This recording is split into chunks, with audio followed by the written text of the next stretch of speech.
दोस्तों, आज के दौर में हर आदमी चाहता है एक ऐसी जिंदगी जहां सब भरपूर हो। पैसा, प्यार या सुकून सब ज्यादा ही हो।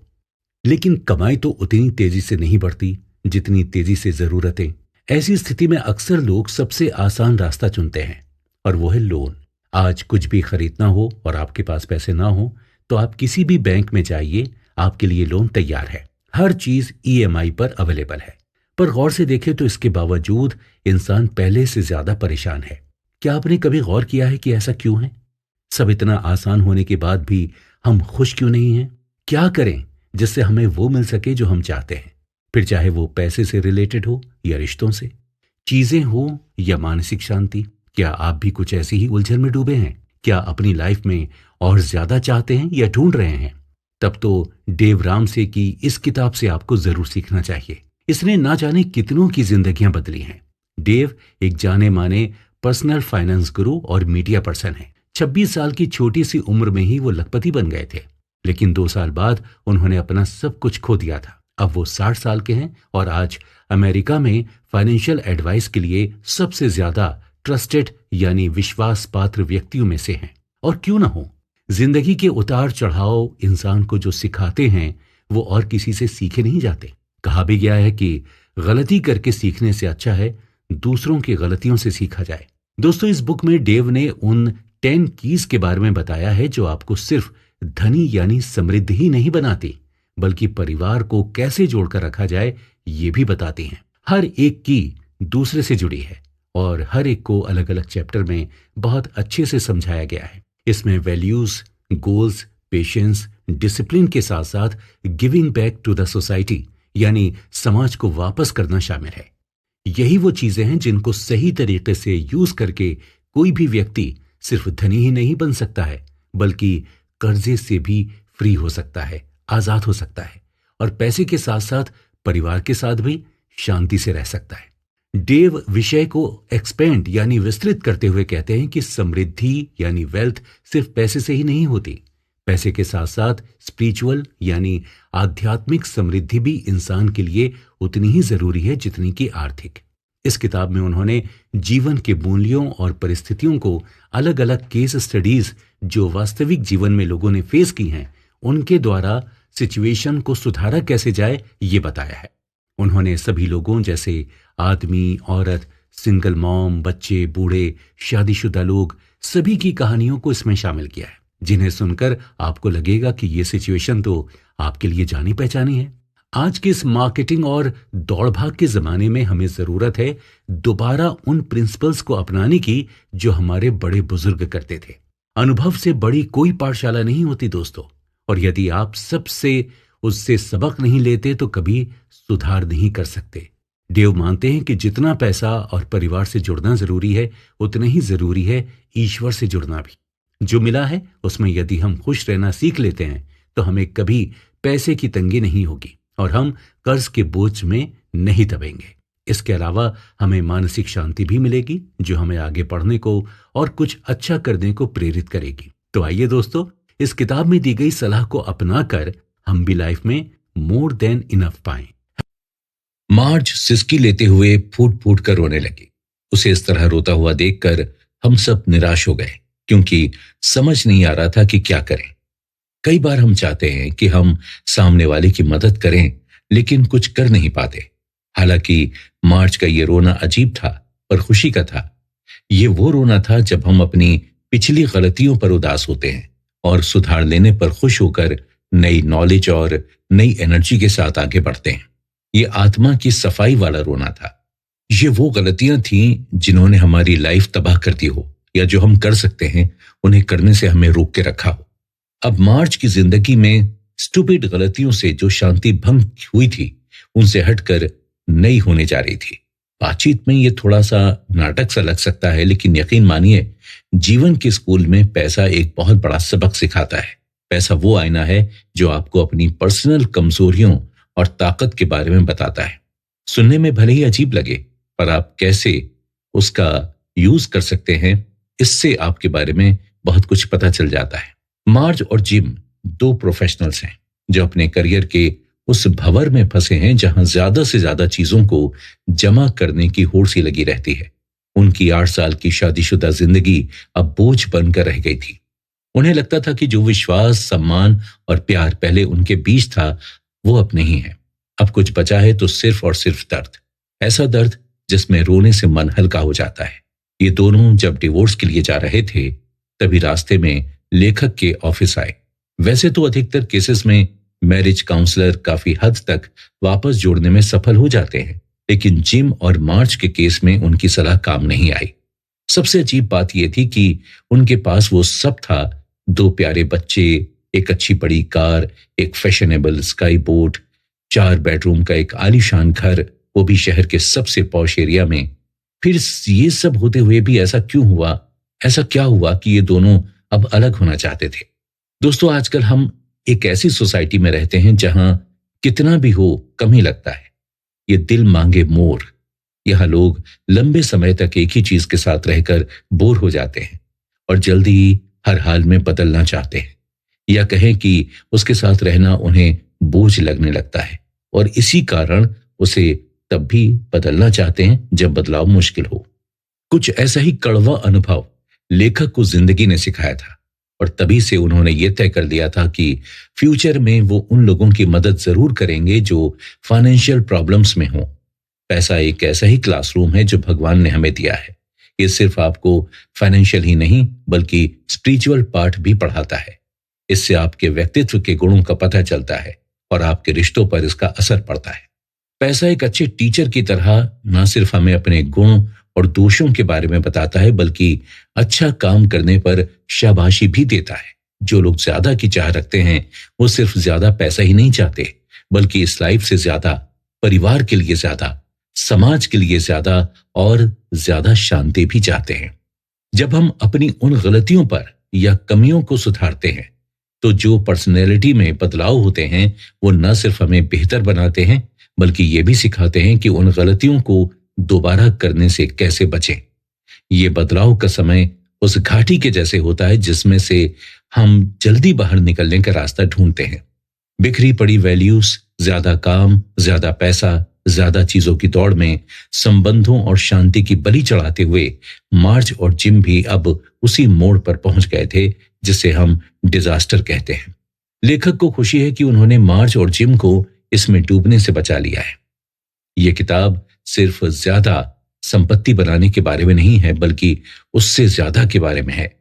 यह न सिर्फ आपको बल्कि आपके बच्चों को इंपैक्ट करते हुए आपके खानदान की हिस्ट्री को भी बदल देगी। हो सकता है समाज के साथ साथ पूरे शहर को ही बदल दे। यहां हम जिन सिद्धांतों या नियमों की बात करेंगे वो वास्तविक और कॉमन सेंस पर आधारित है। ये आइडियाज समय समय पर परखे हुए हैं।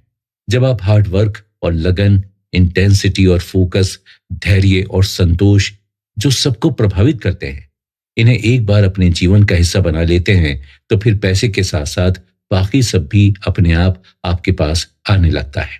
ये दादा दादी के जमाने के कॉमन सेंस, फिलॉसफी, थियोलॉजी यानी धर्मशास्त्र पर बेस्ड व्यवहारिक नुस्खों का एक मिक्सचर है। इसने न सिर्फ लेखक की बल्कि कई हजारों जिंदगियों को बदला है। पर यह आपकी लाइफ को तब बदलेगा जब आप इसे अपने जीवन में अपनाने के लिए तैयार होंगे। तो बस अब अपने आप को बदलने के लिए तैयार रहिए। दोस्तों, कई बार कुछ कॉन्सेप्ट्स या आइडियाज को हम इतना ज्यादा अपने हिसाब से इस्तेमाल करते हैं कि उनके मायने ही बदल जाते हैं। जैसे आदर्शों को बदलना, पैरिज्म शिफ्ट, वैल्यू या फैमिली वैल्यूज। जब हम वैल्यूज की बात करते हैं तो हम बात करते हैं गुणों की, जैसे सत्य, वफादारी, निष्ठा, निष्पक्षता, दया आदि की। ये वो नैतिक मूल्य हैं जो हमें बताते हैं क्या सही है और क्या गलत है। ये हमें सही का साथ देने की ताकत भी देते हैं। लेकिन जब से पॉलिटिशियंस और मीडिया ने इसे अपने फायदे के लिए यूज करना शुरू किया है, तब से ये सिर्फ एक रिलेटिव टर्म बनकर रह गई है। लेकिन वास्तव में ये कोई रिलेटिव टर्म नहीं है जिसे आप अपने हिसाब से कुछ भी तोड़ मरोड़ कर अपनी बात सही दिखाएं। वैल्यू के कारण हम अपने जीवन में उसूल बनाते हैं जो खुशी, शांति और समृद्धि लाते हैं। यदि लाइफ में वैल्यूज और प्रिंसिपल नहीं है तो आप बहाव की दिशा में बहते जाएंगे और उलझन और तनाव भरी जिंदगी जिएंगे जो न सिर्फ आपको फैमिली प्रॉब्लम बल्कि फाइनेंशियल प्रॉब्लम्स में भी डाल सकती हैं। दोस्तों, सुनने में थोड़ा अजीब जरूर लग सकता है, लेकिन यह सच है कि हम अक्सर तभी सीखते हैं जब हम गलतियां करते हैं। यानी अनुभव से हम अच्छे निर्णय ले सकते हैं, और अनुभव वो तभी आता है जब हम गलत निर्णय लेते हैं। लेखक के हिसाब से ईमानदारी मतलब हर हाल में सच के साथ खड़े होना है। अधिकतर लोग ईमानदार नहीं होते, और इसी कारण कभी बड़े भी नहीं हो पाते। हम सब झूठ बोलते हैं। कई बार कंफ्यूजन भी होता है कि सच बोलकर उसके परिणाम को भुगतें या क्या करें। यहां ईमानदारी से मतलब वादे पूरे करना, फैमिली से ऑनेस्ट बने रहना आदि है। ऐसे ही छोटे छोटे झूठ या चोरी आगे चलकर एक बड़ा बेईमान बना देती है। बिजनेस में अगर कुछ गलत हो भी गया हो और उसे सही ना भी कर पाए, तो भी उसे सुधारने की कोशिश जरूर करें। बिजनेस भी टेनिस के खेल जैसा है, जो सर्व अच्छी करेगा वही जीतेगा। ईमानदारी एक दिन के लिए नहीं होती। धोखे या छल की बुनियाद पर आप रिश्ते नहीं बना सकते। रिश्ते तभी बनते हैं जब आपस में सम्मान और विश्वास हो। धोखा बर्बादी के समान है, जो शादी या किसी भी रिश्ते को तोड़ सकता है। संबंधों में झूठ जितना लंबा खिंचता है, उतने ही रिश्तों को खराब करता है। शादी जैसी बातों में सच को छुपाना भी झूठ बोलने जैसा ही है। या यूं कहें कि शादी से पहले दोनों के बीच में कोई भी सीक्रेट नहीं होने चाहिए। हर साल अमेरिका में हजारों क्रेडिट कार्ड फ्रॉड होते हैं, जो अक्सर ना कोई अपना ही, जैसे सगी संबंधी, बच्चे, बड़े, दामाद, बहू ही होते हैं। बेईमानी जिंदगी भर पछतावे के अलावा कुछ नहीं देती। अगर अनोखा बनना चाहते हैं, फिर चाहे रिश्ते हों या पैसा, तो आपको अनोखी चीजें करनी होंगी। या यूं कहें कि यदि आप वो सब कुछ पाना चाहते हैं जो अब तक आपके पास नहीं है, तो आपको कुछ ऐसा करना होगा जो आपने अब तक नहीं किया। लाइफ की क्वालिटी का सीधा संबंध होता है कि व्यक्ति कितनी शिद्दत के साथ काम करता है, चाहे कोई भी एरिया हो। एक्सीलेंटली जीने का मतलब सिर्फ अच्छे से जीना नहीं होता, बल्कि पूरी ईमानदारी, इंटीग्रिटी, निष्ठा और लॉयल्टी के साथ अपने वादों को पूरा करना भी होता है। इसे ओवरबोर्डिंग कहते हैं। दोस्तों, अक्सर हमें कहा जाता है कि अपनी पिछली गलतियों में झांकने से न सिर्फ हमें अपनी गलतियों का पता चलता है, बल्कि हमें ध्यान रहता है कि वो गलतियां हम भविष्य में ना दोहराएं। लेकिन लोग करते उल्टा ही हैं। अपनी गलती ढूंढने की जगह दूसरों को या परिस्थिति को दोष देने लगते हैं। शिकायत करते रहना ठीक नहीं है। अपने किए की जिम्मेदारी खुद लेना सीखें और अपनी गलतियों को सुधारने की कोशिश करें। सेंट एम्ब्रोस कहते हैं, मेहनत करो तो ऐसे जैसे सब कुछ तुम पर डिपेंड है, और प्रार्थना करो तो ऐसे जैसे सब कुछ भगवान पर डिपेंड है। सफल इंसान वही होता है जो अपनी गलतियों की जिम्मेदारी लेता है और फ्यूचर में वो गलतियां दोबारा ना हो, ऐसी कोशिश करता है। अगर आप अपनी लाइफ से मोर देन एनफ चाहते हैं, तो जिन्हें आप चाहते हैं, जिन्हें आप प्यार करते हैं, उनसे जुड़े रहिए। जुड़े रहने का मतलब एक ही घर में रहना, एक ही स्ट्रीट गली में रहना या एक साथ काम करना नहीं होता। जुड़े रहने से मतलब है रिश्तों को समय देना, क्योंकि ये रिश्ते ही हमें सबसे ज्यादा खुशी देते हैं। फिर चाहे वो पति पत्नी का हो, बच्चों का हो, दोस्तों से हो या साथ काम करने वालों से। लेकिन आजकल मार्केटिंग के कारण टीवी, इंटरनेट, वीडियो गेम ने हमसे हमारा फैमिली टाइम और शांति छीन ली है। पहले सारा परिवार मिलकर समय बिताता था। अब घर का हर मेंबर अपने अपने फोन पर या टीवी पर अपना समय बिताता है। एक ही छत के नीचे रहते हुए भी सब एक दूसरे से दूर हो चुके हैं। एक समय था जब किसी कंपनी के बोर्ड में महिलाओं की कल्पना तक नहीं की जा सकती थी, और आज वो समय है जब किसी भी सफल कंपनी के पीछे औरतें ही नजर आती हैं या वही कंपनियां चला रही होती हैं। हम कितना भी आगे बढ़ जाएं, पर यह कड़वा सच है कि जब एक शादीशुदा औरत कमाने के लिए निकलती है, तो उसे ढेरों चैलेंजेस फेस करने पड़ते हैं। सही हो या गलत, पर यह हकीकत है। किसी से भी स्ट्रांगली कनेक्ट होने में समय लगता है, खास करके पैसे के मामले में। लोग अपने सबसे करीबी व्यक्ति को भी पैसे से जुड़ा पूरा सच नहीं बताते। सिंगल मदर की हालत ज्यादा सीरियस होती है। आदमियों की तुलना में औरतों को वैसे भी कम पैसे मिलते हैं, उस पर बच्चों की जवाबदारी। ये सच है। बड़ी चीज जैसे कार खरीदना, मकान लेना वगैरह वगैरह, इनके समय पर अक्सर औरतों को ठगा जाता है। इसीलिए सिंगल मॉम का स्ट्रगल बहुत ज्यादा और काफी अलग होता है, जिसके चलते वो कई बार फ्रस्ट्रेट भी होती हैं, कई बार तो टूट भी जाती है। ऐसे समय में वैल्यू की हेल्प से वो दोबारा उठ सकती हैं। पिछली बातों को भूलकर लोगों को या आसपास के माहौल को दोष देने की जगह आगे बढ़ने में ही समझदारी है। सिंगल मॉम्स को कभी भी बच्चों को जरूरत से ज्यादा नहीं देना चाहिए। ऐसा अक्सर वो खुद की गिल्ट छिपाने के लिए करती हैं, लेकिन ये ठीक नहीं है। ब्लेंडेड फैमिली, जहां सिंगल माँ, उसके बच्चे और सिंगल पिता और उसके बच्चे एक साथ रहते हैं, वहां भी तकलीफ कुछ कम नहीं होती। छोटी सी भूल या पक्षपात पूरे परिवार को तोड़ देता है। बच्चे अक्सर वही करते हैं जो वो देखते हैं। तो अगर आप चाहते हैं कि बच्चों में integrity, personal responsibility, character, loyalty और संबंधों से जुड़े रहना, इस तरह के गुण आए, तो आपको भी ये करके दिखाना होगा। हर बात सिखाई नहीं जा सकती, बहुत सी चीजें देख देख कर ही सीखी जाती हैं। इसलिए अच्छी वैल्यूज को पहले उनको खुद में लेकर आए। वैल्यूज पैसे पर बहुत असर करती हैं। आप पैसे कैसे खर्च करते हैं या उड़ाते हैं, ये न सिर्फ लोगों को आपके बारे में बताता है, बल्कि आपको खुद को भी बताता है। 20वीं सेंचुरी के बड़े बड़े धनी और औद्योगिक समाज की विडंबना यही है कि पैसा तो बहुत है, लेकिन लोग नहीं है। जीने के लिए साधन ना हो तो भी ज्यादा फर्क नहीं पड़ता, लेकिन लोग ना हो तो फर्क पड़ता है।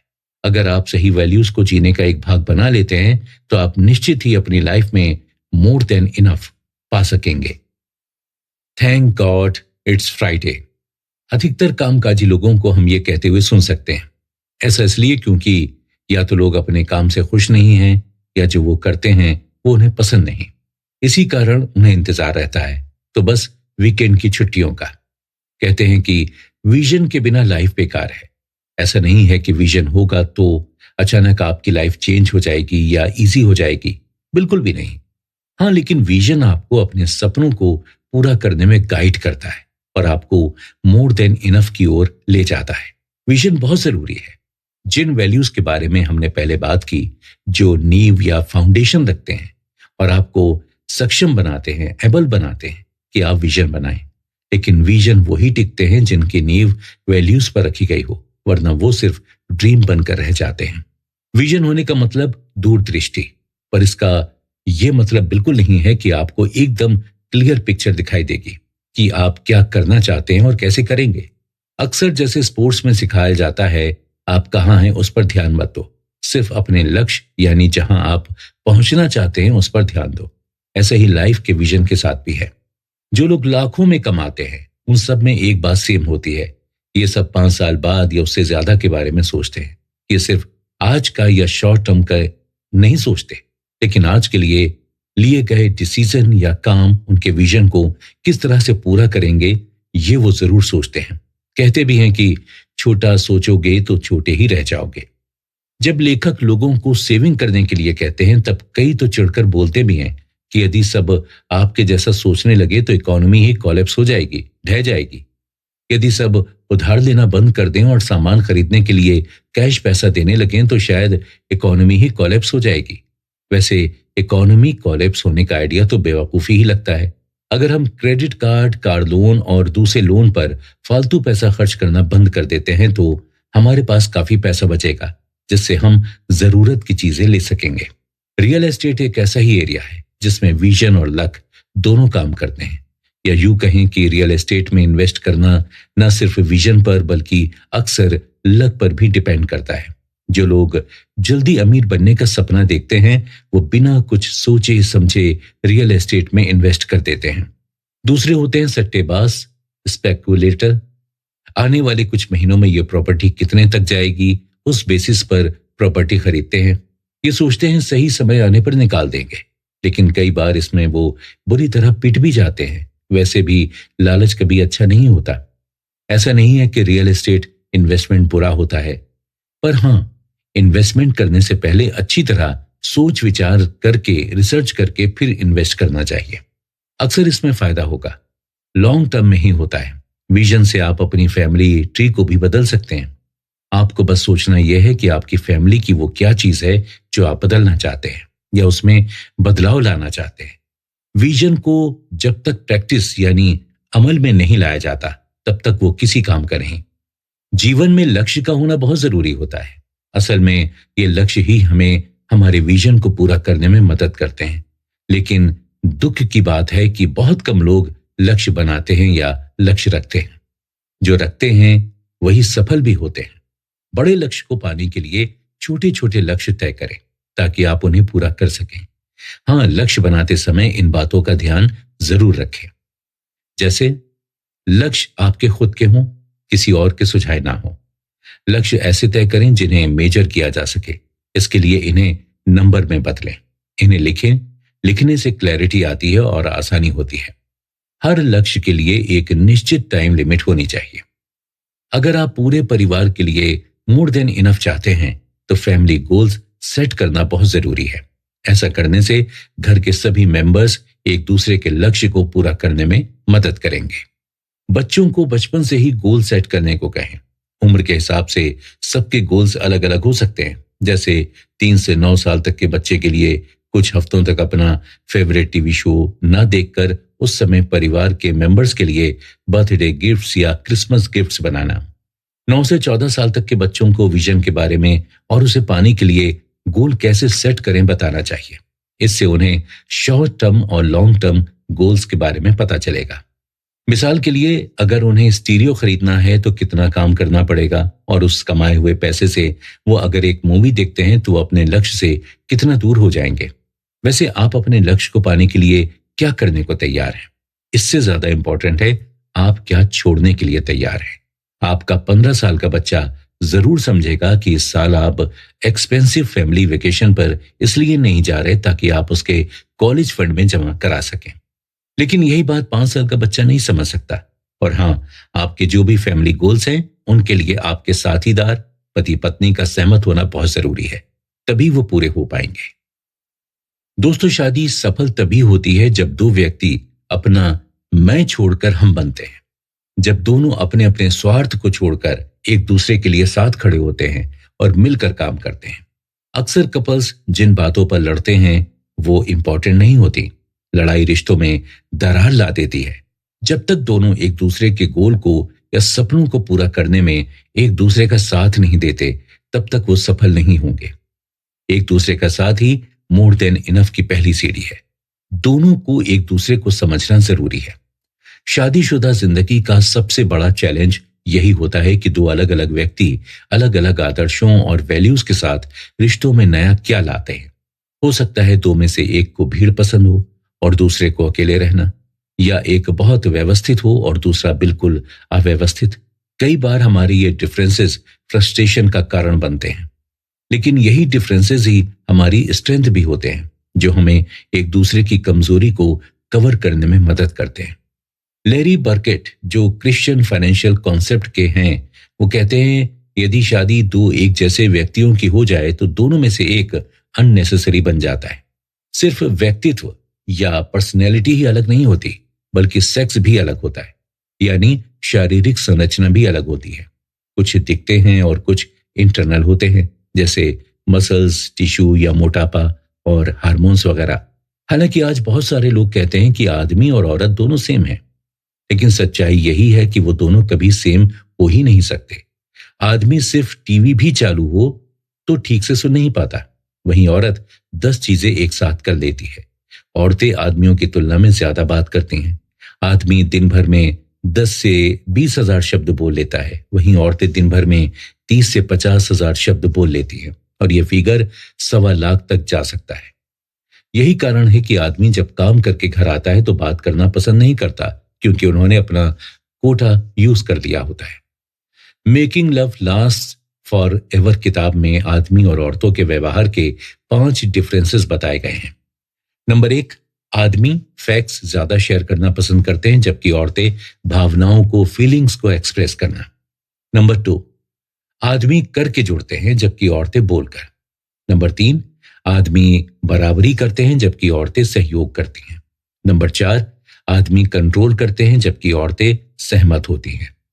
नंबर 5, आदमी इंडिपेंडेंट होते हैं जबकि औरतें इंटरडिपेंडेंट।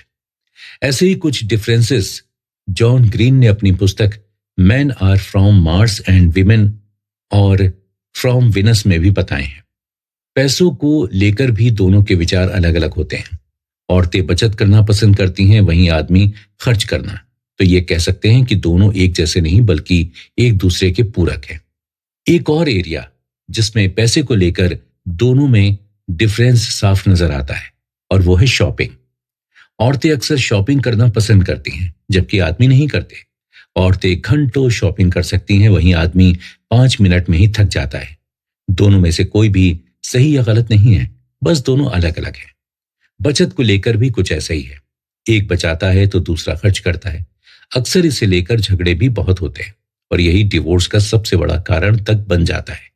पैसे को लेकर जब फैमिली में तनातनी होती है तो पूरे घर में टेंशन का माहौल बन जाता है। अमेरिका की वक्त मैगजीन के सर्वे के अनुसार अमेरिका में कपल्स में सबसे ज्यादा झगड़े पैसे को लेकर ही होते हैं। 57% डिवोर्स का कारण भी मनी प्रॉब्लम ही है। ये आपकी शादीशुदा जिंदगी को बर्बाद कर देते हैं। कई बार ऐसा भी होता है कि दोनों में से कोई एक किसी सब्जेक्ट में एक्सपर्ट हो, जैसे कि फाइनेंस। ऐसी स्थिति में जो एक्सपर्ट है वो हमेशा दूसरे पर उसे फॉलो करने का जोर डालता है। इसके उल्टा कई जगह पत्नियां पत्नियों को यानी पतियों को डोमिनेट करती हैं। उन्हें लगता है अगर उन्होंने अपने फाइनेंस का कंट्रोल पतियों को दे दिया तो वो उन पर डिपेंड हो जाएंगे और फ्रीली कुछ नहीं कर पाएंगे, या वो अपनी आइडेंटिटी खो देंगे। अगर औरत एक स्वतंत्र महिला बनना चाहती है तो बुरा नहीं है, लेकिन फिर शादी ना करें। इसी तरह से अगर आदमियों को लगता है कि वो ही सब जानते या समझते हैं तो फिर वो भी शादी ना करें। शादी का मतलब दो अलग अलग पर्सनैलिटीज का एक साथ आना होता है। शादी अकेले अकेले राग अलापने को नहीं, बल्कि साथ आने का नाम है। जैसे म्यूजिकल कंसर्ट में अलग अलग वाद्य यंत्र यानी कि इंस्ट्रूमेंट्स एक साथ आकर संगीत का मजा देते हैं, उसी तरह जब तक पति पत्नी एक साथ एक मत होकर लक्ष्य की प्राप्ति ना करें तो वो किसी काम का नहीं होता। तो अब सवाल रहता है कि फाइनेंशियल डिसीजन कौन लेगा? सीधा सा जवाब है कि दोनों।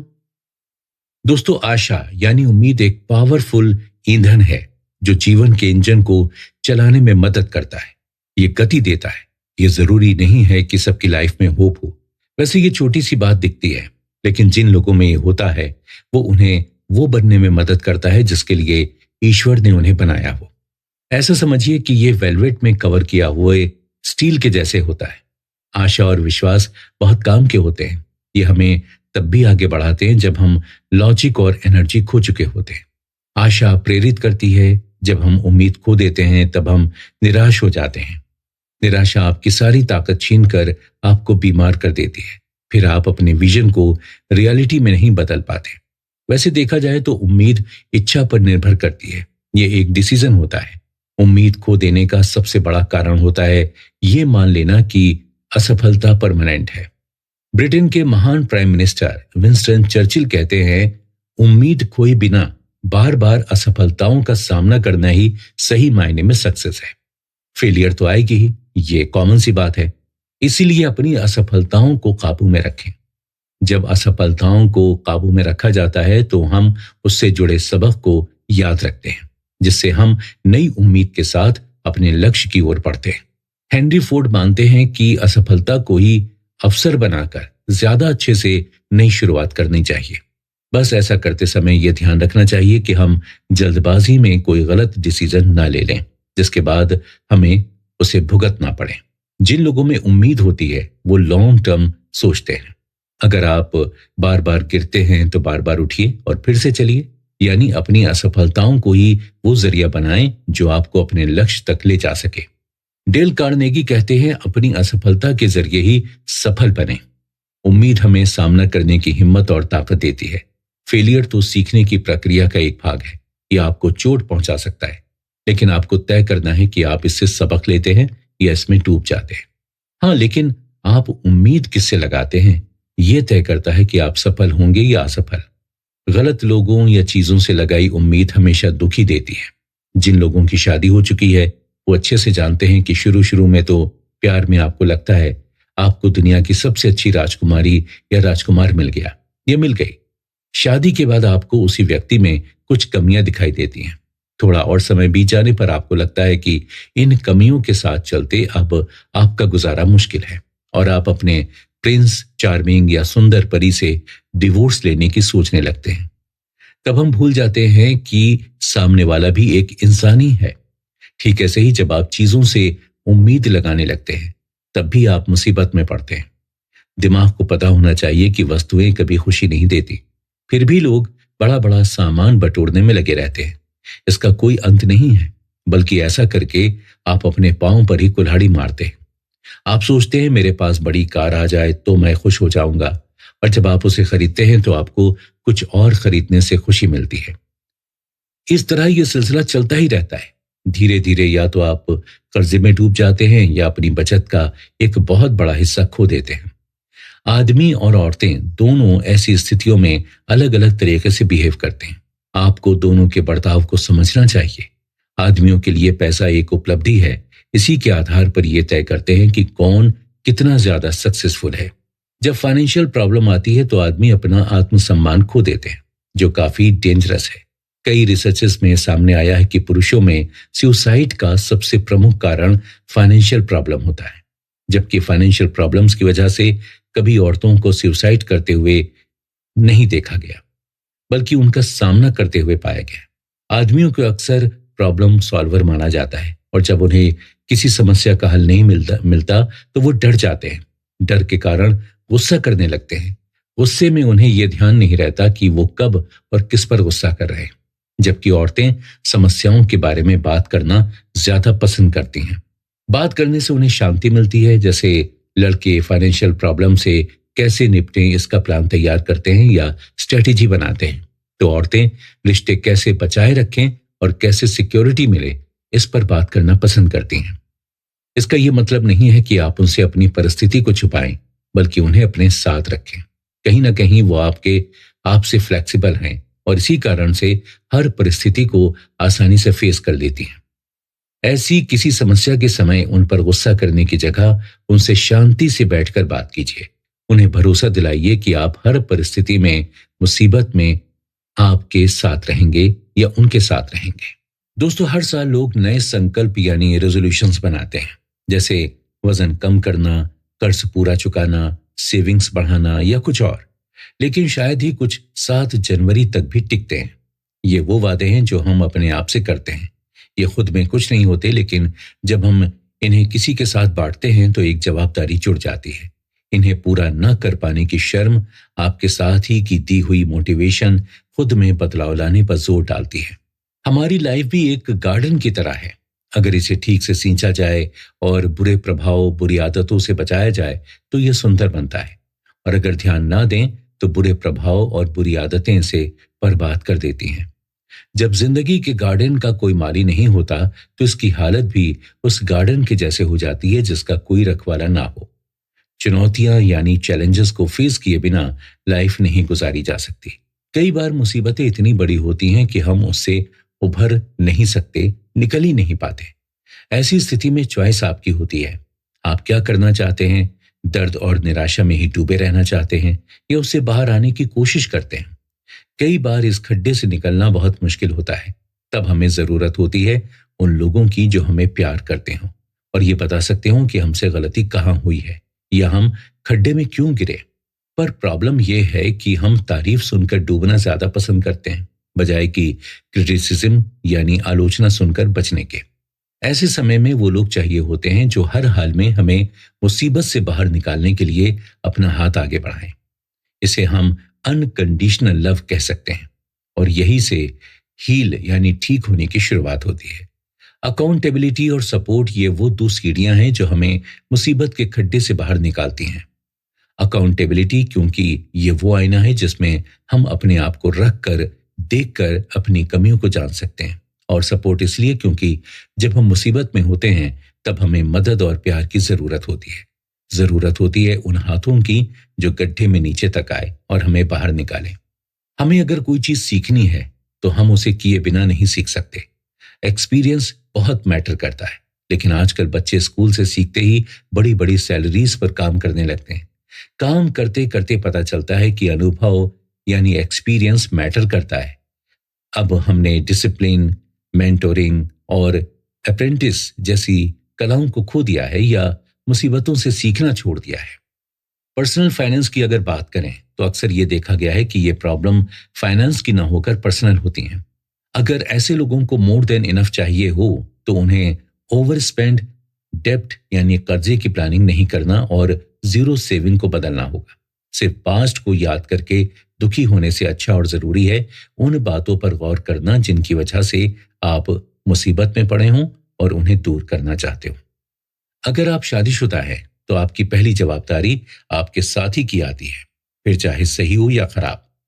अक्सर कपल इसे एक ब्लेसिंग की जगह परेशानी समझ लेते हैं और अपने साथी से पैसों के बारे में झूठ बोलते हैं। लेकिन झूठ बोलकर परेशानी में फंसने से अच्छा है कि उसे बता दें। हो सकता है उनके सुझाव आपको मन मारने जैसे लगे या कंट्रोलिंग करना लगे, या आपको लगे कि आपको आपके राइट्स को छोड़ना पड़ रहा है। लेकिन इसी थोड़े से कंट्रोल से, जो भले ही बोरिंग लगे, लेकिन यह आपको एक दूसरे के पास लाकर आपकी वेल्थ को बढ़ाएगा। औरतों को समझना होगा कि चिड़चिड़ करने से कुछ नहीं होता है। आदमी अक्सर चिड़चिड़ के कारण बात करना नहीं चाहता, पसंद नहीं करता, और अगर बात बंद हो जाए तो दोबारा शुरू होने में वक्त लगता है। पति पत्नी दोनों को ही ये बात समझनी चाहिए। औरतों को समझना चाहिए कि आदमियों को चिड़चिड़ पसंद नहीं है, और आदमियों को समझना चाहिए कि अगर आप चाहते हैं कि आपकी पत्नी चिड़चिड़ ना करे तो उसकी मदद करें। औरतें अक्सर लाड प्यार और दुलार चाहती हैं, बातें करना चाहती हैं, खुद को बहुत वैल्यूएबल समझती हैं, ऐसा महसूस करवाना चाहती हैं।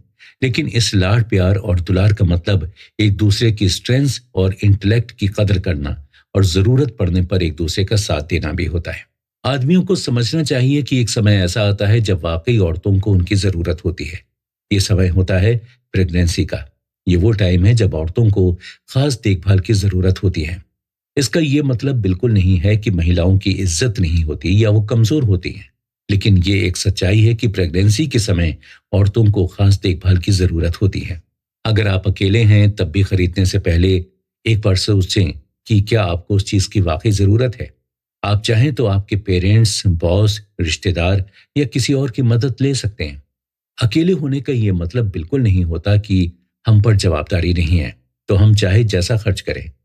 पेरेंट्स सबसे टफ अकाउंटेबिलिटी पार्टनर होते हैं जो आपकी सलाह नहीं मानते। जैसे भले ही आप बहुत अच्छे ब्रेन सर्जन हों, आपके पापा आप पर गर्व भी करते हैं, लेकिन अगर उन्हें हेडेक या सिर दर्द होगा तो एक बार तो वो सेकंड ओपिनियन जरूर लेंगे। इसे लेखक पाउडर्ड बट सिंड्रोम कहते हैं।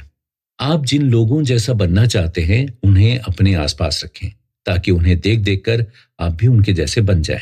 आपके पास 5 ऐसे लोग होने चाहिए जिनके विजडम, इरादे यानी इंटेंट, एक्सपीरियंस यानी अनुभव और प्यार पर आप भरोसा करते हो। कुछ लोग किसी एक या 2 सब्जेक्ट्स में स्पेशलिस्ट हो सकते हैं जिन्हें लेखक स्पेशलिस्ट कहते हैं। फॉर एग्जाम्पल, हो सकता है आपका कोई फ्रेंड पेरेंटिंग, कैरेक्टर, शादी जैसे विषयों पर स्पेशलिस्ट हो, लेकिन उससे फाइनेंस की सलाह नहीं ली जा सकती। इसके साथ ही साथ आपको स्पिरिचुअल ग्रोथ के लिए भी कोई विश्वास वाला व्यक्ति चाहिए जिसके साथ आप ग्रो कर सकें। लोगों पर आंख बंद करके भरोसा ना करें, फिर चाहे वो आपका कितना ही अच्छा दोस्त क्यों ना हो, क्योंकि कई बार अच्छे दोस्त ही जानबूझकर हमें फंसाते हैं, लेकिन फिर भी एक से भले 2। अगर आप सच में किसी से प्यार करते हैं तो उसे सिर्फ उसकी अच्छाइयां ही नहीं बल्कि उसकी कमियां भी बताएं जिससे वो खुद को सुधार सके। जनरली ऐसे लोगों की संख्या बहुत कम होती है क्योंकि विश्वास बनाने में, एक दूसरे की स्ट्रेंथ और कमजोरियों को जानने में, एक दूसरे से मदद लेने और करने में या एक दूसरे से सीखने सिखाने में बहुत वक्त लगता है। जब तक आप प्यार या जवाबदारी नहीं निभाएंगे तब तक आप रिस्पेक्ट नहीं पाएंगे। अगर लोगों को आप तब नहीं टोकते हैं जब वो गलती कर रहे होते हैं या गलत होते हैं तो धीरे धीरे वो आपके लिए रिस्पेक्ट खो देंगे। इसी तरह जब उन्हें जरूरत है, अगर तब आप उन्हें सपोर्ट नहीं करते हैं तब भी आप रिस्पेक्ट खो देंगे। रिस्पेक्ट खो देने पर सामने वाला सिर्फ उपेक्षा करने लगता है। अगर पेरेंट्स अपने बच्चों को बिना मतलब पैसे देते ही रहते हैं और उन्हें चीजों के लिए जवाबदार नहीं बनाते हैं तो बच्चे पेरेंट्स से सिर्फ एक्सपेक्ट ही करेंगे और रिस्पेक्ट कम हो जाएगी। इंसान के रूप में ग्रो करने के लिए सबसे ज्यादा जरूरी है ईश्वर के साथ जुड़ना। ये वो परफेक्ट जगह है जहां से आप सपोर्ट और अकाउंटेबिलिटी ले सकते हैं। यहाँ का विजडम कभी खत्म नहीं होता और प्रेम बहुत सुकून देता है। हो सकता है कुछ लोग ऐसे हों जो इस बात को ना माने, लेकिन अगर आप भगवान से जुड़े हैं तो आप ज्यादा खुश, शांत और वाइज बन सकते हैं। यही अल्टीमेट अकाउंटेबिलिटी और सपोर्ट सिस्टम है। दोस्तों, जो लोग जीतते हैं उनकी लाइफ में जोश का मेन रोल होता है, इंटेंसिटी का मेन रोल होता है। ऐसे ही लोग ही मोर देन इनफ पाने में सफल होते हैं। वो पैसे और रिश्ते दोनों में संपन्न होते हैं क्योंकि वो कम में समझौता ही नहीं करते। हमारी वैल्यूज ही हम में जोश पैदा करती हैं जिनसे हम कुछ कर सकने की सोचते हैं।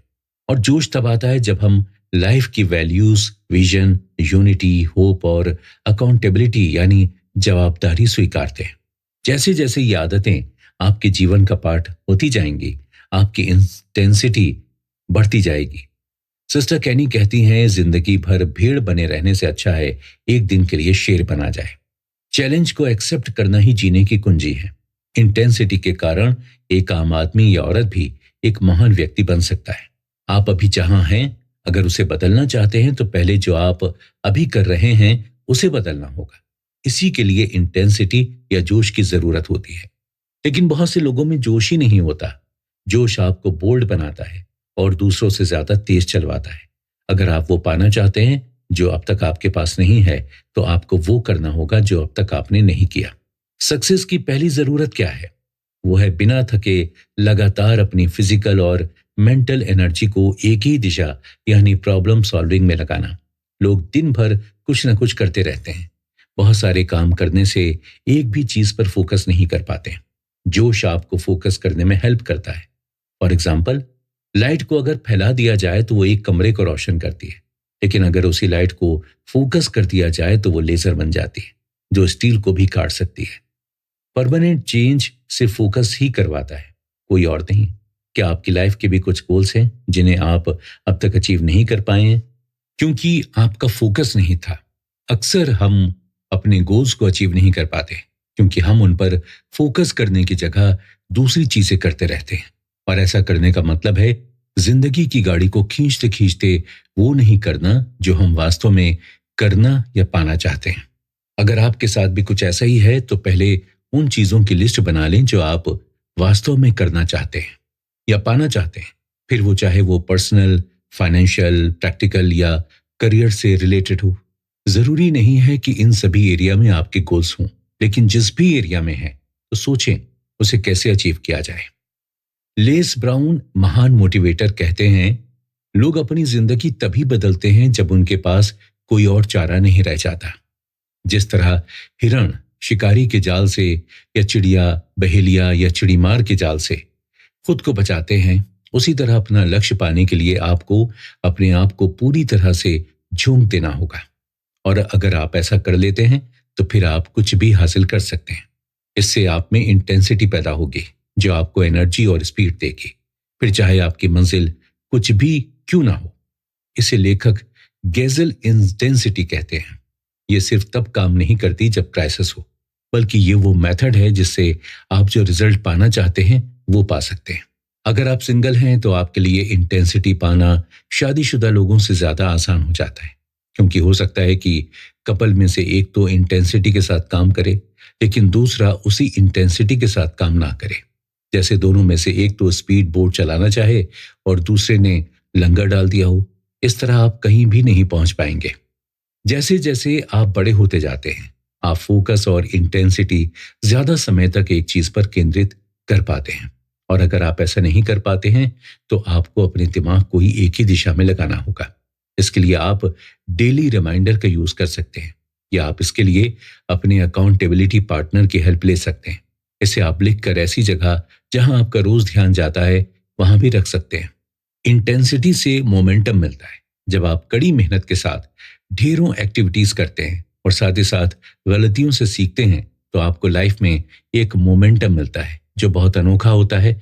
फिर चाहे रिश्ते हों, बिजनेस या फाइनेंस, ये मोमेंटम आपको हर जगह फायदा कराता है। काम हमें 3 चीजों से बचाता है: निरस्ता यानी बोर्डम, बुराई और गरीबी।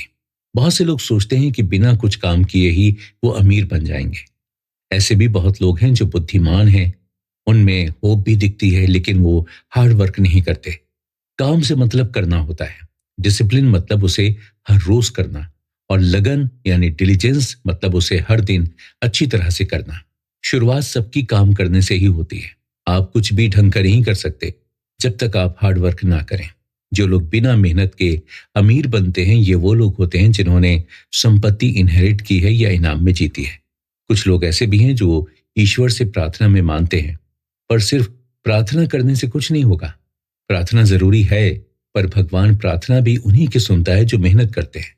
सेंट एम्ब्रोस कहते हैं, काम करो तो ऐसा जैसे सब कुछ तुम पर डिपेंड है, और प्रार्थना करो ऐसी जैसे सब भगवान पर डिपेंड है। काम को लेकर एक विरोधाभास यानी पैराडॉक्स ये है कि अगर आप लगातार काम करते जाएंगे तो आप थक जाएंगे, लेकिन होता उल्टा है। थकने की जगह आप एनर्जेटिक यानी ज्यादा फुर्तीले हो जाते हैं। ये थोड़ा कठिन जरूर होता है, लेकिन सबसे अच्छी अपॉर्चुनिटी वही होती है जिसमें आप काम का बिना थके हार्डवर्क करते हैं। जब आपका कठिन समय या हार्ड टाइम चल रहा हो, तब आप 4 चीजें कर सकते हैं। एक तो अपने साथ अपनी जेब में हाथ डालकर सेफ महसूस करें, दूसरा निराशा में उन्हें मोड़ें, तीसरा गुस्से में उन्हें भींच लें, या चौथा उन्हें किसी काम में लगा दें। अक्सर लोग चिंता में मारे जाते हैं क्योंकि वो सिर्फ चिंता ही करते हैं, काम नहीं करते। जब आप अपने काम पर फोकस करते हैं तो ना आपके पास इतना समय होता है और ना आपके दिमाग के पास इतनी ताकत होती है कि चिंता करें। मार्गरेट थैचर, जिन्हें आयरन लेडी भी कहा जाता है, वो कहती हैं कि वो ऐसे किसी इंसान को नहीं जानती जो बिना मेहनत के टॉप पर पहुंचा हो। जितनी ज्यादा मेहनत करेंगे उतनी ही किस्मत चमकेगी। लाइफ जब आपको मौका दे तो दूसरे के भरोसे बैठने की बजाय खुद मेहनत करें और उस मौके का पूरा फायदा उठाएं। आपको काम करते करते आदत हो जाएगी, फिर आप उसे हर दिन करेंगे। यही डिसिप्लिन है। जो लोग डिसिप्लिन में रहते हैं वो बहुत अच्छे से जानते हैं कि जल्दी अमीर बनना सिर्फ एक मजाक जैसा है। सही तरीके से तो धीरे धीरे ही अमीर बना जा सकता है। धन संचय, वेल्थ बिल्डिंग बिना डिसिप्लिन के इम्पॉसिबल है। वेल्दी लोग वही होते हैं जो सही तरीके से मंथली खर्च करके हर महीने छोटी छोटी बचत के साथ सही इन्वेस्टमेंट भी करते हैं। जितनी डिसिप्लिन के साथ आपको हर महीने बचाकर सही जगह इन्वेस्टमेंट करना है, उतना ही डिसिप्लिन के साथ उसे हाथ भी नहीं लगाना है। ये उस पेड़ के जैसा है जिसे आप लगाते हैं, पानी देते हैं, खाद देते हैं और उसकी देखभाल करते हैं। फिर कुछ सालों के बाद वही पेड़ आपको फल फूल और छाया देता है। अगर आप बार बार उस पेड़ को उखाड़ कर ये देखेंगे कि कितना बढ़ा, तो वो पौधा मर जाएगा। अपने बच्चों को काम की आदत डालें। ऐसा ना करने पर आप उन्हें एक आम आदमी बनाते हैं। हमारा नेचर ऐसा है कि अगर हमें कुछ ना करने को सिखाया जाए तो हम खुद से कभी कुछ नहीं करेंगे। इसलिए अपने बच्चों को बचपन से ही काम करना सिखाएं और उसकी आदत डालें। 3 साल के बच्चे को भी आप अपने खिलौने कैसे साफ रखें ये उसके साथ रहकर सिखा सकते हैं और उसे इसके लिए प्रेरित करें, एनकरेज करें। शुरुआत में परफेक्शन की ओर ध्यान ना दें। इस समय इरादा और ऑनेस्टी ज्यादा इंपॉर्टेंट है। काम पूरा करने पर उसकी तारीफ जरूर करें। ऐसा करने से उन्हें अच्छा लगेगा और वो एनकरेज्ड होंगे। इससे उनमें सेल्फ एस्टीम भी आएगी कि ये मैंने किया है। लेकिन अगर आप खुद हार्डवर्क नहीं करेंगे तो बच्चे कभी नहीं सीखेंगे कि हार्डवर्क कैसे किया जाता है। बच्चों को ये अच्छी आदत सिखाकर आप उनसे रिश्ता भी मजबूत करते हैं।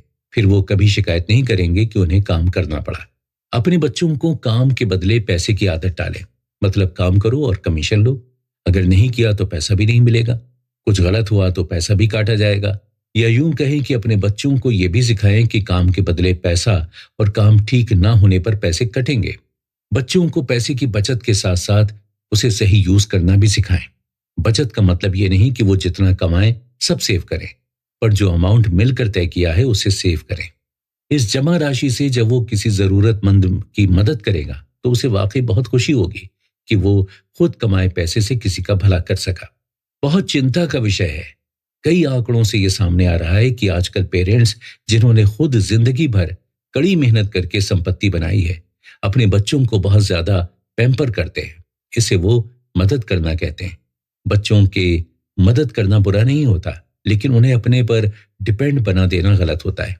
डिसिप्लिन सिर्फ पैसे के मामले में ही नहीं होना चाहिए, बल्कि हेल्थ, रिलेशनशिप और फैमिली के बारे में भी होना चाहिए। मोर देन इनफ के लिए जैसे वर्क और डिसिप्लिन इंपॉर्टेंट है, उतना ही इंपॉर्टेंट है डिलीजेंस, यानी कि लगन। अगर आप कोई काम पूरी लगन के साथ करते हैं तो आप निश्चित ही सफलता पाएंगे। हर दिन सिर्फ काम करना जरूरी नहीं है, बल्कि उस काम को पूरे एक्सीलेंस के साथ करने से सफलता जरूर मिलती है। बाइबल में भी कहा गया है, जो व्यक्ति लापरवाह होता है वो कभी अमीर नहीं बन सकता। अमीर सिर्फ वही बनते हैं जो मेहनती और लगनशील होते हैं। लगन का कोई शॉर्टकट नहीं होता। काम कोई भी हो, कैसा भी हो, फिर चाहे वो रास्ते साफ करने का ही क्यों ना हो, पर उसे इस तरह करें कि उस पर से निकलने वाला हर बंदा कहे कि वाह, क्या आईने के जैसा चकाचक कर दिया है। इसे ही लगन कहते हैं दोस्तों। हम सुनते हैं कि साइलेंस यानी मौन गोल्डन होता है, लेकिन लेखक कहते हैं पेशेंस यानी कि सब्र गोल्डन होता है। आज हम एक अंतहीन घुड़दौड़ में भागे जा रहे हैं, जहां हम अपनी स्पीड को नैनो सेकेंड या मेगाहर्ट्ज में नापते हैं, तो कहीं ना कहीं हम पागलों की तरह समय को बांधने की कोशिश करते हैं। ऐसे में पेशेंस एक ओल्ड फैशन गुण हो गया है। सब्र सिर्फ आपकी संपत्ति को ही नहीं बढ़ाता, बल्कि आपका कोई गोल या इच्छा पूरी होने पर मिलने वाली संतुष्टि यानी सेटिस्फेक्शन को भी बढ़ाता है। जिस तरह सुनार सोने को गर्म कर पिघलाकर उसकी इम्प्योरिटीज को दूर करता है, उसी तरह भगवान भी हमें मुसीबतों या कठिन दौर से गुजरवा कर हमारे अंदर की इम्प्योरिटीज या कमियों को दूर करता है। जो लोग ऐसे कठिन समय में पेशेंस रख पाते हैं, वही लोग आगे सफल होते हैं। या यूं कहें कि जिसने जितनी ज्यादा मुसीबतें देखी या भोगी हैं, उसमें उतना ही ज्यादा पेशेंस होगा। हम सब में एक इमेच्योरिटी यानी बचपना होता है, जिसके कारण हम कई स्टूपिड डिसीजन या काम करते हैं। नतीजतन हमें पैसे या रिश्तों में नुकसान उठाना पड़ सकता है। बचपना हमें स्वार्थी बनाता है और कोई भी चीज किसी भी कीमत पर अभी चाहिए, इस पर मजबूर कर देता है। कई बार तो कर्ज लेने तक की नौबत आ जाती है। पेशेंस समय के साथ बड़ा होना सिखाता है, और बड़े होने का एक मतलब यह भी होता है कि किस तरह आप सिर्फ मजे लेना टालते हैं। पेशेंस जो मैच्योरिटी से आता है, न सिर्फ हमें पैसों से बल्कि रिश्तों से भी अमीर बनाता है। पेशेंस इंटेंसिटी को समय देता है कि वो मोमेंटम बनाए। पेशेंस हमें लगनशील बनाता है, जिससे हम अपने गोल को पा सकते हैं। ये आपकी संपत्ति को भी बढ़ाता है, क्योंकि हम उधार की जगह बचत करने को तैयार होते हैं और कर्जे से बच जाते हैं।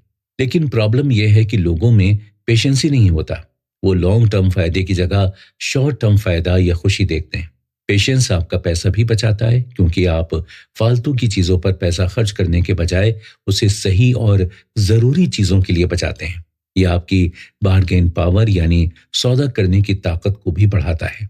दुकान में जाकर अगर आप दुकानदार को ये न दिखाएं कि आप इसके बिना अब रह नहीं सकते या आपके लिए अभी खरीदना बहुत जरूरी है, तो हो सकता है मोल भाव करते समय आपको ज्यादा डिस्काउंट मिले और आपके पैसे बचे। क्योंकि जब आप खरीदने को आतुर यानी ईगर नहीं होते, तो वो माल बेचने को आतुर होता है। पेशेंस सेविंग पर भी लागू होता है। अगर आप तय करते हैं कि रिटायरमेंट के बाद के लिए या बच्चों की कॉलेज की पढ़ाई के लिए आप हर महीने एक फिक्स्ड अमाउंट जमा करेंगे, और आप हर महीने ऐसा ही करते हैं, तो ये पेशेंस ही है। आपको वो कहानी याद है सोने के अंडे देने वाली मुर्गी की? वो मुर्गी रोज एक सोने का अंडा देती थी, जिसके चलते धीरे धीरे उसका मालिक अमीर होने लगा।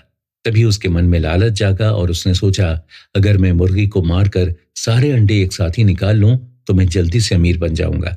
ये सोचकर वो मुर्गी को मार देता है। नतीजा, उसके साथ उसके हाथ कुछ भी नहीं लगता, और जो सोने का अंडा उसे रोज मिलता था, उसे भी खो देता है। पेशेंस और सहन शक्ति हमेशा साथ साथ चलते हैं। जहां पेशेंस होता है, वहां सहन शक्ति होती है, और जहां सहन शक्ति होती है, वहां पेशेंस होता है। मुसीबतों में सहन शक्ति आपके पेशेंस को बढ़ाती है।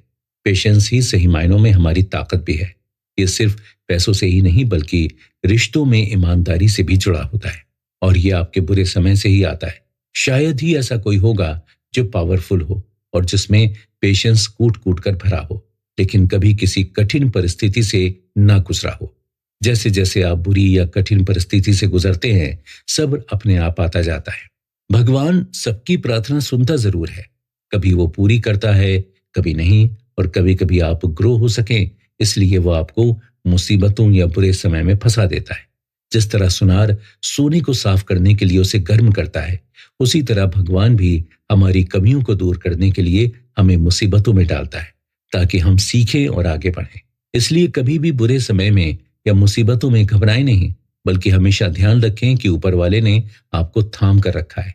पेशेंस जो सहनशीलता का रिजल्ट है, आपको लाइफ में रिएक्ट करने की जगह रिस्पॉन्ड करना सिखाता है, या यूं कहें कि पेशेंस आपको रुकना सिखाता है। अब सवाल यह है कि इसे कैसे सीखा जाए। तो एक तरीका तो है कि मुसीबतों से गुजरते हुए सीखना। हालांकि ये काफी पेनफुल होता है। ऐसे दौर से गुजरते हुए अगर आपने सबक अच्छी तरह याद नहीं रखा, तो आप कभी आगे बढ़ नहीं पाएंगे। दूसरा तरीका है खुद से पेशेंस डेवलप करके उस पर टिके रहना। कोई भी इंसान रातों रात पेशेंस सीख नहीं जाता। इसे सीखने में वक्त और दृढ़ निश्चय लगता है। सीखने के बाद इससे जो ताकत मिलती है उसमें इतनी गहराई और स्ट्रेंथ होती है कि आप सिर्फ समझदार और दयालु ही बनते हैं।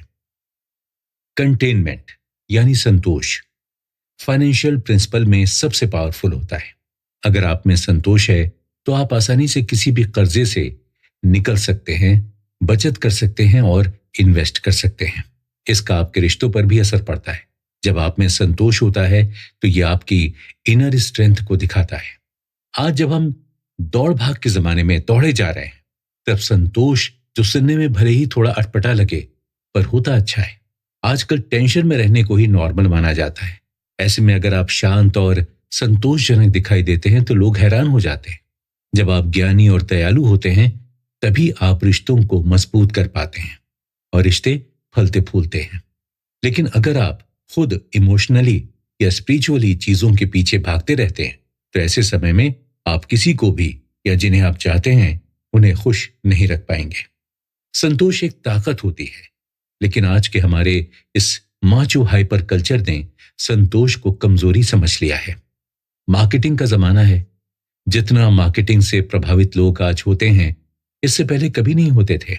जहां देखो वहां आपको एडवर्टीजमेंट्स नजर आ जाएंगे, चाहे रेडियो हो, टेलीविजन हो, पेपर हो, बड़े बड़े बिलबोर्ड्स, यहां तक कि कई दीवारों पर भी आपको किसी न किसी प्रोडक्ट या सर्विसेज के एडवर्टीजमेंट्स देखने को मिल जाएंगे। ये सब देखकर आपका दिमाग ही चकरा जाएगा।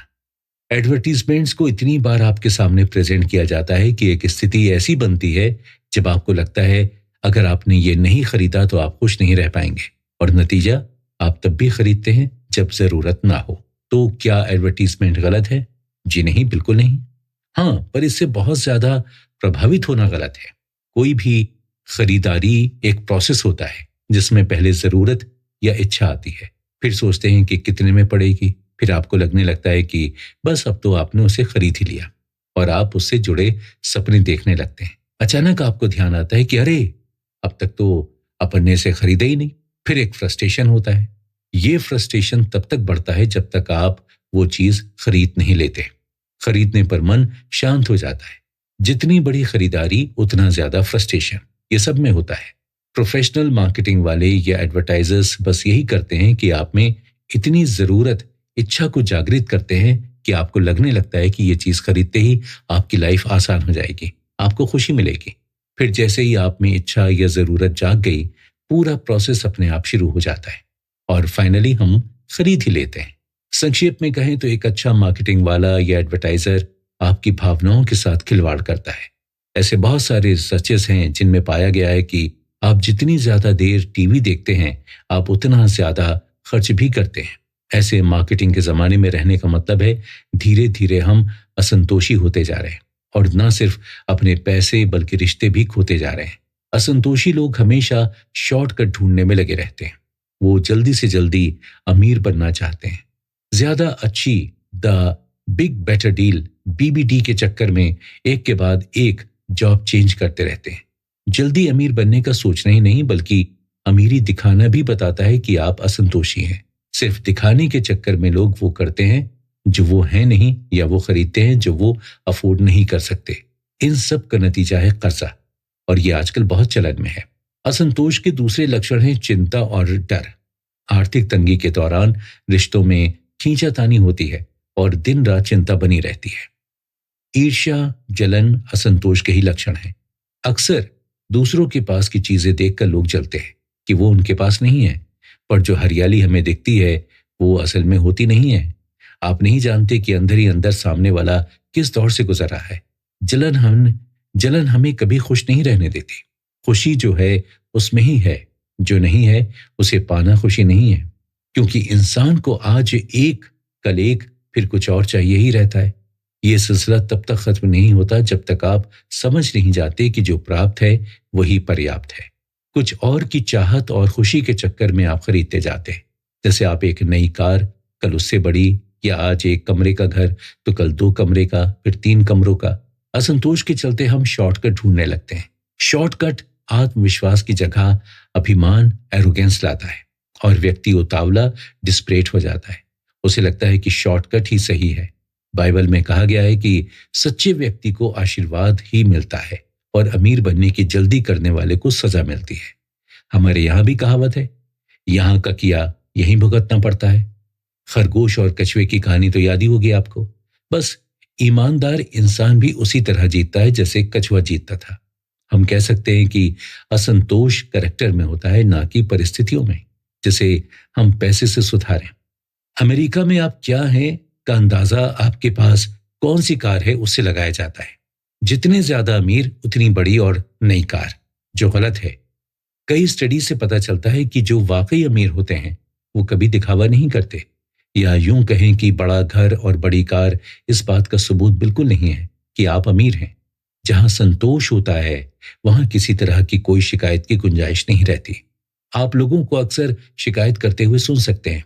शादीशुदा कपल अक्सर एक दूसरे के व्यवहार की शिकायत करते हुए मिल जाएंगे। कई बार तो नौबत अलग होने तक की आ जाती है, क्योंकि वो दूसरे के व्यवहार को अपनी खुशी का कारण बना बैठते हैं। जैसे मेरा पति इतने पैसे लाएगा तो मैं खुश होंगी, या मेरी पत्नी ये सब करे तो मैं खुश हो जाऊंगा। हर रिश्ते में कहीं ना कहीं कभी ना कभी तो झगड़ा या टकराव होता ही है। संतोष एक कॉज भी है, एक कारक भी है, और इफेक्ट यानी प्रभाव भी। ये दोनों है, फल भी और पेड़ भी। जो फल देता है, फल है शांति और सुख यानी खुशी। ये समझना जरूरी है कि संतोष और खुशी कैरेक्टर पर डिपेंड करते हैं, ना कि परिस्थितियों पर। लोग अक्सर मजे और खुशी में कंफ्यूज हो जाते हैं। अच्छी चीजों को पाने की इच्छा, घूमना फिरना, ये सब मजे हैं, जबकि अपने घर में चैन की नींद सोना, रिश्तों को फलते फूलते देखना आदि सब खुशी है, जो आजकल कम ही लोगों में देखने को मिलती है। बढ़ते हुए मार्केटिंग ट्रेंड ने तो लोगों की खुशी ही छीन ली है। पर ऐसा नहीं है कि आप दोबारा संतोष पा नहीं सकते। बस जरूरत है तो शांति से जीवन की खुशियां ढूंढने की। कहते हैं खुश वो लोग नहीं होते जिनके पास सब कुछ होता है, खुश वो होते हैं जो उनके पास है उसमें खुश रहते हैं। जैसे पहले बताया गया कि जब संतोष नहीं होता तब चिंता होती है। चिंता को दूर कैसे किया जाए? डेल कार्नेगी कहते हैं 80% लोग चिंता उसकी करते हैं जो होती ही नहीं। वो चिंता को 2 भागों में बांटते हैं। पहला, जो आपके बस में नहीं है, जैसे इकोनॉमी, न्यूक्लियर वॉर आदि, और दूसरा जो आपके बस में है, जैसे family problems, career, etcetera etcetera. अब जो आपके बस में है ही नहीं, उसके लिए सोचना छोड़ दें, क्योंकि इससे आप सिर्फ अपनी एनर्जी और ब्रेन पावर को वेस्ट करते हैं। जिसके लिए आप कुछ कर सकते हैं वो प्रॉब्लम सॉल्व करें, जिससे आपकी चिंता दूर हो और आपको संतोष मिले। मजे की बात तो यह है कि जैसे जैसे संतोष आएगा वैसे वैसे आप और ज्यादा संतोषकारी होते जाएंगे। आप दूर की सोच का डिसीजन लेंगे तो आप अमीर बनेंगे, फिर रिश्ते मजबूत होंगे और आपको संतोष मिलेगा। यूं कह लीजिए कि संतोष से ज्यादा संतोष आता है और आप अपनी प्रॉब्लम ज्यादा अच्छी तरह से हैंडल कर सकते हैं। एक बार टोनी और उसका पति जेरी लेखक के पास आए। दोनों बहुत बुरे दौर से गुजर रहे थे और इसी कारण दोनों बहुत दुखी थे। जब वो लेखक को अपनी दुख भरी दास्तान बता रहे थे तब पता नहीं कैसे, लेकिन लेखक ने उन्हें चर्च में किसी को मदद करने को कहा। उस समय उन दोनों को पता चला कि जिन दुखों का रोना वो रो रहे थे वास्तव में वो कोई दुख ही नहीं था। दुनिया में ऐसे न जाने कितने लोग हैं जो वाकई दुखी हैं और उन्हें मदद की जरूरत है। आपको अगर किसी से हाथ मिलाना है तो पहले आपको अपनी बंद मुट्ठी को खोलना होगा। जब आप किसी की मदद के लिए अपना हाथ खोलते हैं तो आप सामने वाले की स्थिति को स्वीकार करके उसकी मदद करना चाहते हैं, और ऐसा निडर लोग ही करते हैं। पैसे के मामले में भी ऐसा ही है। बहुत से लोग मानते हैं कि पैसे को जमा करके रखा जाए तो ही हम कुछ बन सकते हैं। ये वही लोग करते हैं जो देने की नीयत नहीं रखते। ये एक तरह की कमजोरी है। ऐसे लोग कमजोर या इनसिक्योर होते हैं जो ये मानते हैं कि अगर पैसे को जमा करके रखा जाए तो वो बढ़ता है। एक बहुत बड़ी गलतफहमी ये भी है कि अगर पैसे को जमा किया जाए तो आप जो चाहे कर सकते हैं। ये गलत है, क्योंकि अगर पैसा जाएगा नहीं तो आएगा कैसे? एक मैच्योर व्यक्ति जानता है कि पैसे को पकड़ कर रखना मूर्खता है। ऐसा करने से हमारी कमजोरी, सेल्फिशनेस और इमैच्योरिटी दिखाई देती है, जबकि देने से हमारी ताकत, हमारी सोच, मैच्योरिटी और निस्वार्थ भावना दिखती है। जो आजकल कम ही देखने को मिलती है। लेकिन देते समय अगर आप उसके बदले में कुछ पाने की चाह रखते हैं तो वो ठीक नहीं है। जब आप कुछ देते हैं तो आप में खुशी, जोश और इंटेंसिटी अपने आप आ जाती है। आप स्वार्थ की भावना से परे होकर निस्वार्थ आगे बढ़ते हैं, जिसके कारण रिलेशनशिप और ज्यादा मजबूत होती है। सोचिए, अगर पानी को बहने से रोक दिया जाए तो क्या होगा? और क्या ऐसी जगह जहां पानी रुका हुआ हो आप कुछ उगा सकते हैं? नहीं ना। ठीक इसी तरह पैसे का भी है। अगर पैसा जमा किया जाए तो इंसान में सिर्फ लालच, सेल्फिशनेस, एरोगेंस और डर को बढ़ाता है। कहते हैं जैसा बोओगे वैसा काटोगे, या बोया बीज बबूल का तो आम कहां से आए। और अगर कुछ बोया ना जाए तो वहां सिर्फ खरपतवार यानी वीड्स उग जाती है। दान देने से आपकी सोच बढ़ती है। तब आप ये मानते हैं कि देने से आपके पास कमी नहीं होगी, और हम खुद से ऊपर उठकर दूसरों के बारे में सोचते हैं, जिससे हमें एक नया विजन और एक नई उम्मीद मिलती है। तभी हमें पता चलता है कि जिन समस्याओं के लिए हम परेशान हो रहे थे, दूसरे लोग उससे कई बड़ी बड़ी समस्याओं से जूझ रहे हैं। फिल्म का गीत भी है, दुनिया में कितना गम है, मेरा गम कितना कम है। लोगों का गम देखा तो मैं अपना गम भूल गया। हमें यह कहकर कंफ्यूज किया जाता है कि अमीर होना ही सफलता है। हम जितने अमीर होंगे उतने ही सफल होंगे और उतनी ही ज्यादा हमारी पावर होगी। इसी चक्कर में हम चीजों को बटोरना शुरू कर देते हैं। फिर कुछ भी प्रॉब्लम हो तो सारा दोष सिर्फ अमीर लोगों को दे दिया जाता है कि इन्हीं अमीरों की वजह से समाज में भेदभाव होता है। गरीब लोग तो हमेशा अमीरों को ही दोषी मानते हैं। लेकिन हो सकता है कि गरीब गरीब सिर्फ इसलिए हो क्योंकि वो आलसी हो या बुद्धू हो। हमें हमेशा ध्यान रखना चाहिए कि पैसा सिर्फ लोगों की भलाई के लिए होता है। जब पैसा जमा करने को कहा जाता है तो उसके पीछे खुद को और अपनी फैमिली को सिक्योरिटी देना पहला कारण होता है, और दूसरा ताकि आप लोगों की मदद कर सकें। दान देने को मतलब ये बिल्कुल नहीं है कि आप अपना सब कुछ लुटा दें। अगर आप ऐसा करेंगे तो आप लोगों को मदद करने की पावर खो देंगे। कमजोर व्यक्ति कभी लोगों की मदद नहीं कर पाता जो एक स्ट्रांग व्यक्ति कर सकता है। अपने पैसे को वो मुर्गी समझिए जो रोज सोने के अंडे देती है। अगर आप वो मुर्गी ही दे देंगे तो आप सोने के अंडों से भी हाथ धो बैठेंगे। जानकर लोग समझते हैं कि पैसा होना कोई खास बात नहीं है, बल्कि ये एक जवाबदारी की तरह होता है। पैसा देना आसान हो जाता है जब हमें समझ में आ जाता है कि ये हमारा नहीं है, बल्कि हमारे पास दूसरों की मदद के लिए भगवान ने दिया है। जब आप ऐसा सोचने लगते हैं तब आप उदार बन जाते हैं। क्या आपने कभी किसी एरोगेंट अमीर आदमी को देखा है? उसकी सारी हेकड़ी और ईगो इसलिए होता है क्योंकि उसे लगता है कि जो पैसा उसके पास है वो उसके हक का है। लेकिन अगर वो सोचे कि जो उसके पास है वो सिर्फ इसलिए है ताकि वो दूसरों की मदद कर सके, या कहें कि वो दूसरों का है, तो वो कभी अपने आप पर गर्व नहीं करेगा। एक बहुत बड़ी गलतफहमी है कि पैसे को पकड़ कर रखेंगे तो आप ज्यादा खुश होंगे। दूसरों की सेवा करने से ज्यादा अच्छा है सेवा लेना। वास्तव में सबसे ज्यादा खुश और प्रसन्न वो लोग ही होते हैं जो अपना पैसा दूसरों की सेवा में लगा देते हैं। हेलन केलर मानती हैं कि लाइफ एक बहुत एक्साइटिंग बिजनेस है, खासकर तब जब दूसरों के लिए जिया जाए। लियो टॉलस्टॉय मानते हैं कि जीवन सेवा की वो जगह है जहां जब हम खुद से ऊपर उठकर दूसरों की सेवा करते हैं तभी सही मायनों में खुशी पाते हैं। जॉन वेस्ले ईसाई धर्म के प्रचारक और मेथोडिस्ट चर्च के फाउंडर हैं। वो कहते हैं कि जितने लोगों का भला कर सको करो, जितना लोगों का भला कर सको करो, जिस तरह से कर सकते हो करो, और जब तक कर सकते हो करो, क्योंकि आप नहीं जानते कि आज किसी का किया भला कल किस तरह आपके काम आ जाए। दोस्तों, अब तक आपने जाना कि किस तरह हम अपनी स्पिरिट के साथ साथ अपनी पॉकेट को भी ज्यादा वेल्दी बना सकते हैं। जल्दी से जल्दी अमीर बनने की सोच काम नहीं आती, क्योंकि मोर देन इनफ एक प्रोसेस है और प्रोसेस में समय और मेहनत लगती है। आजकल सब चीजें हमें जल्दी और टू द पॉइंट चाहिए होती हैं, या यूं कहें कि हमने सिर्फ समरी के साथ सीखना शुरू कर दिया है। अब हम वो बन गए हैं जो सिर्फ सरफेस पर ही रहते हैं और डीप में जाने की जगह फैलना पसंद करते हैं।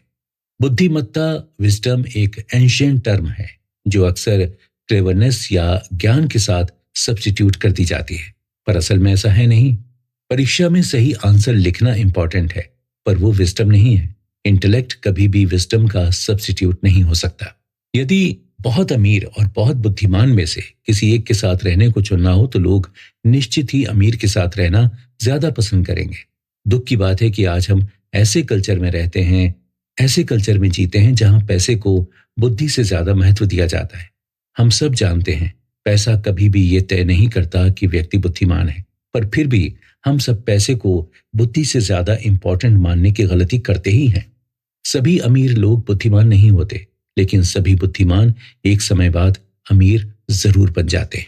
हम सोचते हैं बुद्धिमान व्यक्ति ज्ञान का एटीएम होता है जो हमें लाइफ के सभी सवालों का जवाब दे, लेकिन विजडम उससे कहीं ज्यादा है जो समय, उम्र और अनुभव के साथ आता है।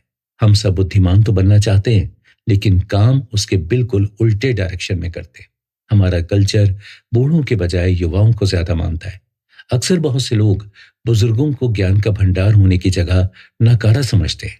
बुद्धिमत्ता अक्सर गलती करने से या दूसरों की गलती देखकर क्या नहीं करना चाहिए और अपने बिहेवियर में वो चेंज लाने से आती है।